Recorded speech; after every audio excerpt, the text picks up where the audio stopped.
Oi pessoal, tudo bem? Estamos aqui de volta, hoje com o nosso terceiro vídeo do canal Enriquecendo Filhos. Esse vídeo está indo ao ar aí, quem estava na expectativa acompanhando pelo Instagram do Viver de Renda Passiva. Eu tinha prometido para vocês aí entrar no ar às 10h30 da noite, mas como ficou um pouquinho pesado para fazer o upload, ele está entrando só agora. De qualquer forma, agradeço a todo mundo que está acompanhando o canal, todo mundo que me acompanha aí no Instagram, no Viver de Renda Passiva. E vamos para mais um destaque aí hoje com uma versão não programada, né? O assunto hoje seria um pouquinho diferente, mas hoje a gente teve uma grande notícia aí que foi a redução da taxa básica de juros da Selic.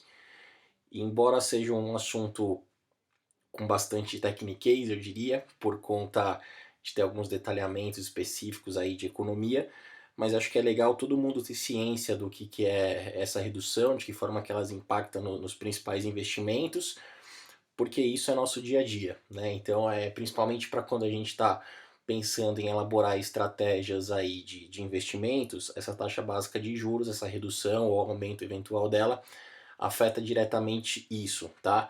E é por isso que a gente vai falar sobre isso hoje. Então, já dando um spoiler aí, a taxa básica de juros Selic, ela caiu de 6,5% ao ano para 6% ao ano, tá? Foi um corte grande. Os economistas hoje pela manhã estavam especulando uma redução aí. Alguns acreditavam nessa redução de 0,5, outros acreditavam numa redução de 0,25. No fim, ela foi de 0,5. Então é bacana porque assim, a última redução dessa taxa Selic, ela ocorreu em março de 2018, então há mais de 16 meses, né? Então é legal que isso está acontecendo porque mostra um cenário otimista do ponto de vista da economia, né? O que a gente entende que tem afetado isso é por conta aí dos avanços das reformas. Então a gente vê que a reforma da Previdência ela já foi aprovada numa primeira votação, ela vai provavelmente na próxima semana agora para a segunda votação. Então todo esse cenário está se desenhando favoravelmente para nossa economia, né? Então a gente vê isso como bons olhos. Tem outro lado que tem o baixo crescimento da economia, ele é associado também a um comportamento estável dos preços. Então isso permite também que ocorra essa queda na taxa de juros, tá? São dois fatores aí que afetam diretamente nessa decisão. E tem, como eu falei, impacto direto nas aplicações financeiras. A gente vai falar um pouquinho sobre isso, tá? Principalmente poupança, afeta bastante a poupança, a gente vai falar disso. Outro ponto importante que a gente vai falar, então já adiantando aí o próximo slide, por que essa taxa caiu, o que é a taxa Selic com mais detalhes, que muita gente ainda não tem noção do que é essa taxa Selic ou não sabe detalhes, se essa redução é boa ou não e para quem, como é que ficam meus investimentos e quais alternativas que nós temos em relação a investimentos quando a gente fala em redução de taxa Selic, tá? O que é a taxa Selic afinal? Bom, a taxa Selic é uma taxa básica de juros na economia do Brasil, claro. Ela é utilizada no mercado interbancário, então ela financia operações com duração diária e ela sempre é lastreada em títulos públicos federais, né, os famosos títulos do governo. O que significa essa taxa Selic? Ela é uma abreviação de Sistema Especial de Liquidação e Custódia, tá? É um nome complexo, mas na verdade nada mais é do que um próprio sistema. Então ele é um sistema computadorizado, ele é utilizado pelo governo através do Banco Central, perdão, do Banco Central para que tenha um controle na emissão, na compra e venda de títulos, tá? Ela é obtida de que forma? Pelo cálculo da taxa média ponderada dos juros praticados pelas instituições financeiras. E a gente vai entender como é que funciona essa taxa. Então, como eu adiantei para vocês, essa taxa hoje ela está em 6% ao ano, ela teve uma redução de 6,5% para 6% ao ano. E como é que funciona essa taxa? É uma necessidade do governo em ter dinheiro para pagar suas próprias dívidas e fazer investimentos, né? Então, o governo ele tem como obrigação fazer toda a parte de infraestrutura. Então, quando a gente fala de construção de estradas, hospitais, escolas, parte de segurança e saúde, ele precisa arrecadar dinheiro. Isso ele faz de duas formas. Ou através de impostos, quando ele cobra impostos, ou também por meio de arrecadação do Tesouro Nacional, tá? Então, por isso que afeta direto essa forma. que acontece? A Secretaria do Tesouro ela emite títulos públicos, aqueles mesmos que vocês podem comprar, que tem Tesouro Selic, tem uma série de tesouros, a gente vai falar sobre eles mais para frente. E dessa forma ele consegue antecipar recurso para o governo, né? E ele capta dinheiro e permite que o governo antecipe essa receita de impostos. Na verdade é isso que acontece. Então nada mais é do que quando você compra um título público, você está emprestando dinheiro para o governo, tá? A grande maioria desses títulos do Tesouro, elas são compradas pelos grandes bancos. E o banco, por lei, ele é obrigado a depositar uma porcentagem, ou seja, uma parte dos depósitos em conta no Banco Central. Essa medida ela é feita, ela é adotada para quê? Para controlar excesso de dinheiro em circulação e também controlar, de certa forma, uma inflação quando ela é descontrolada. Tá? Então o governo utiliza isso como política econômica para controle de inflação. Como ocorrem milhões de operações bancárias diariamente, né, toda essa movimentação que a gente faz no banco diariamente, é comum nos bancos, quando chega o final do dia, alguns terem mais dinheiro, outros terem menos dinheiro do que deveria ter na conta.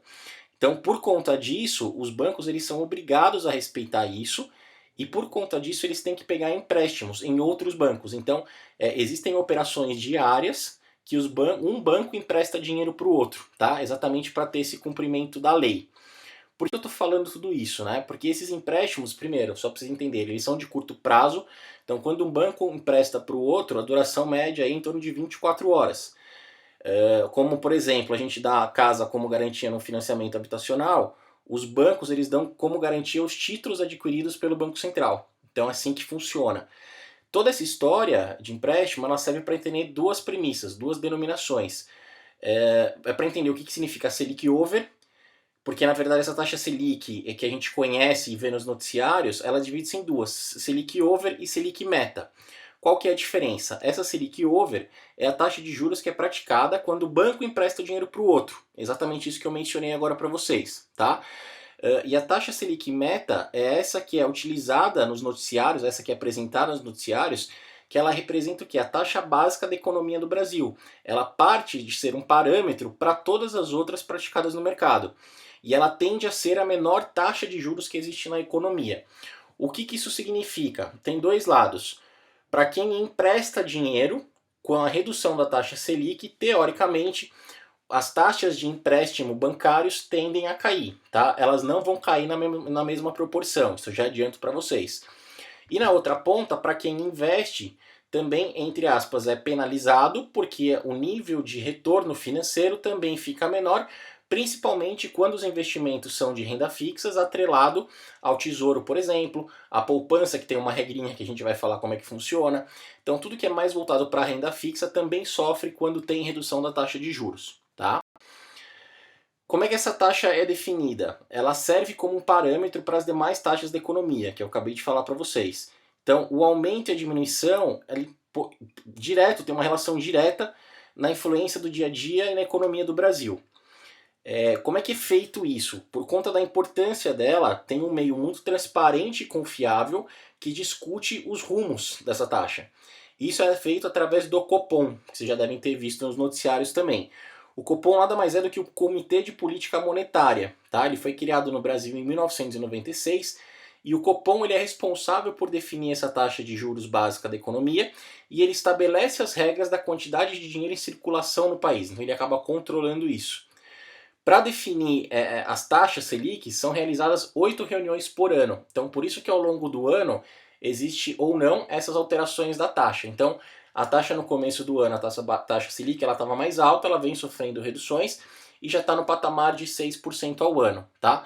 Existe alguma premissa de alguns economistas dizendo que ainda em 2019 essa taxa pode estar aí na faixa de 5,5% ao ano, ou seja, provavelmente nas próximas reuniões do Copom vai continuar com a tendência de queda nessa taxa Selic, tá? Como é que a taxa influencia, como é que essa taxa Selic influencia os investimentos? Depende do investimento. Então, quando a gente fala de título público, o impacto ele acontece direto ao redor dela, né? Tudo que é indexado a ela. No caso do Tesouro, dos títulos públicos do Tesouro, o que é diretamente relacionado à Selic é a LFT, que todo mundo chama de Tesouro Selic, tá?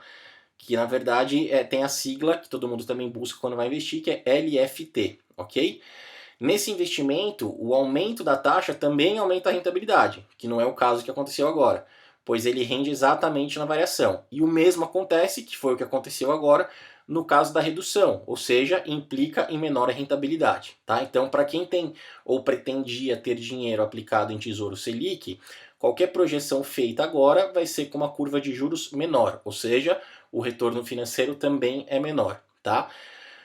Ponto crítico B, caderneta de poupança. Eu, sinceramente, detesto classificar a caderneta de poupança como investimento, tá? Porque não é um investimento, você tem outras alternativas que você tem rentabilidade maior e eu já vou explicar por quê, tá?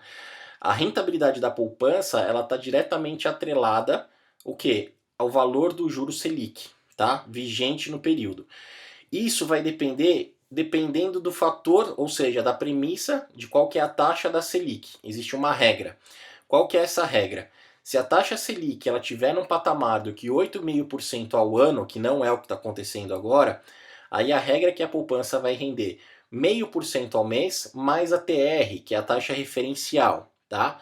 Quando a taxa Selic está menor ou igual a 8,5% ao ano, que é o que está acontecendo agora, a poupança ela vai ter um rendimento equivalente a 70% da taxa Selic vigente no período. Então a gente está falando que hoje a poupança vai render no máximo 70% de 6% ao ano, ou seja, nada, muito baixo, tá? Não considerem poupança como investimento, não é opção, existem outras opções melhores.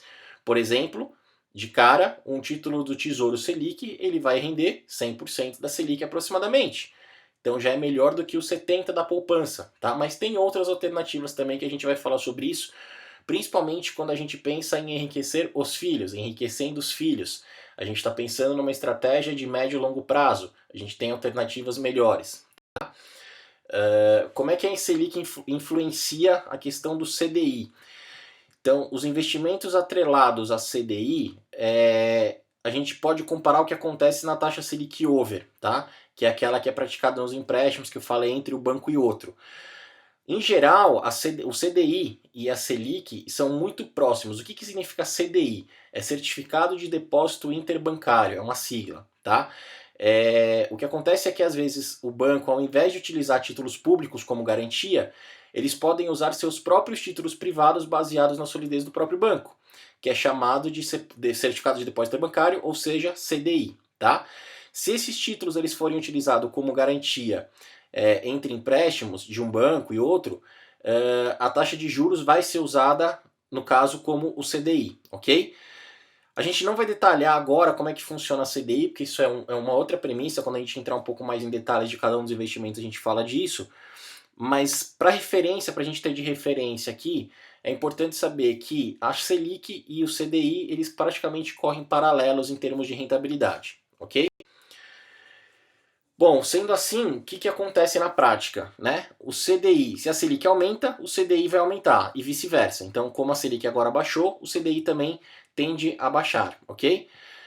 Todo investimento em renda fixa que se baseia no CDI, ele rende mais quando a Selic aumenta e rende menos quando diminui. Né? Então a gente está falando aí de CDBs, que são certificados de depósitos bancários, a gente está falando de LCI, letra de crédito imobiliário, a gente está falando de LCA, que são letras de crédito do agronegócio, e a gente está falando de LCs, que são letras de câmbio. Então, todos esses investimentos que são atrelados ao CDI sofrem impacto direto quando ocorre a redução da mesma. Tá? Além da renda fixa, então de que forma que a gente pode investir nossos recursos além da renda fixa? O que é bom saber, que é uma informação fantástica, né, que nem todo mundo sabe, é que você pode aplicar seu capital em renda fixa e utilizar esse mesmo dinheiro para turbinar seus ganhos, com outras opções, como por exemplo investir na bolsa de valores ou mercado futuro. Tá, Raul, não tenho ideia do que você está falando, a gente vai entrar em detalhes aí nos próximos dias para dar mais detalhes de como entrar nesse mundo aí de renda variável, de bolsa de valores. Tá? Para quem tem perfil, vocês vão se identificar ou não e ver de que forma que isso pode ser feito. tá?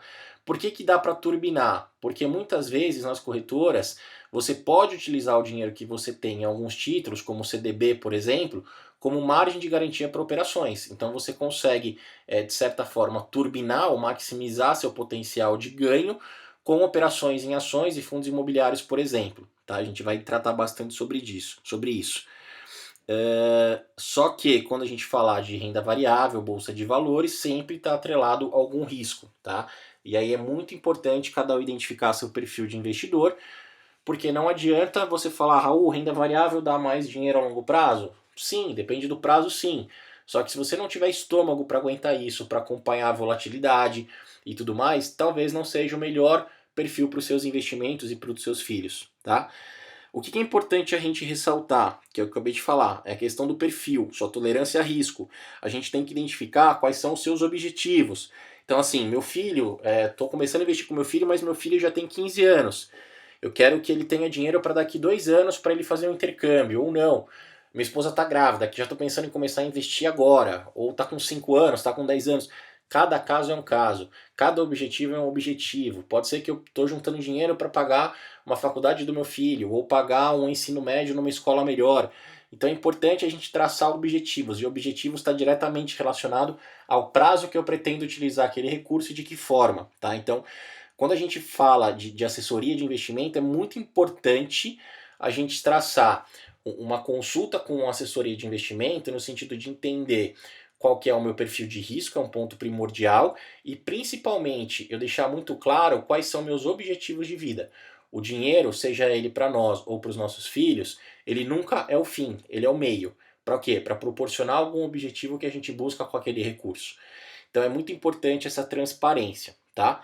Qualquer necessidade que vocês tenham em relação a isso, a gente pode bater um papo, vocês me mandam uma mensagem, comenta, a gente pode entrar em contato para eu ajudá-los exatamente a entender esses perfis. Eu acho que é muito importante a gente ter conversas francas e transparentes, com um certo nível de confiança, que a gente está tratando de dinheiro, mas com pessoas sem total, com total isenção em termos de interesse. Então, é legal e eu fico à disposição para ajudá-los quando for conveniente também, tá? E aí um ponto importante, né? A gente está falando ali eu coloquei até ressaltado ali, que a gente tem que sempre olhar as melhores corretoras para você buscar os seus investimentos. Porque hoje, infelizmente, com raras exceções, a gente já percebe uma mudança um pouco nisso, mas a gente vê cada vez mais as pessoas indo para corretoras de investimento, ao invés de aplicar no banco, em função de você ter produtos com melhores rentabilidades. Então a gente percebe uma tendência aí de saída de recursos de grandes bancos para corretoras de investimentos em função disso. Depois eu vou fazer um dia específico para comparar se tem risco, se não tem, investir em corretora, investir em banco, como é que isso funciona. Tá? Hoje a ideia era essa, pessoal. Já o vídeo estender um pouquinho do que eu pretendo fazer aí, mas a ideia era passar um pouquinho do que é essa redução da taxa Selic, que saiu aí nos principais noticiários, nos sites, jornais, etc. Amanhã ainda vai continuar saindo aí, principalmente na mídia impressa.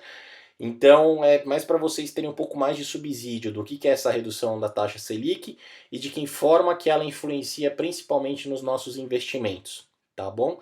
Fico à disposição, agradeço mais uma vez aí todo mundo que assistiu aí o vídeo até o final. Espero que esse formato esteja agradando vocês. Eu acho que é legal esse formato que não tem hoje, por exemplo, não teve tanta figura, teve mais texto, mas é que é muito bacana para a gente fixar conceito. Então, quando a gente escuta e a gente lê ao mesmo tempo, a fixação de conceito ela é muito maior, tá? Então, só faltou a prática, mas a prática fica para os estudos aí de todo mundo, tá bom? Se quem puder compartilhar o vídeo, por favor, compartilhe para ajudar o canal. Podem se inscrever no canal quem não se inscreveu ainda. Do lado do inscrever-se tem um sininho que vocês vão ser avisados sempre que eu colocar o vídeo no ar. E podem curtir à vontade também quem gostou e fazer comentários. A gente está aberto lá para poder conversar. Obrigado, gente. Até o próximo vídeo.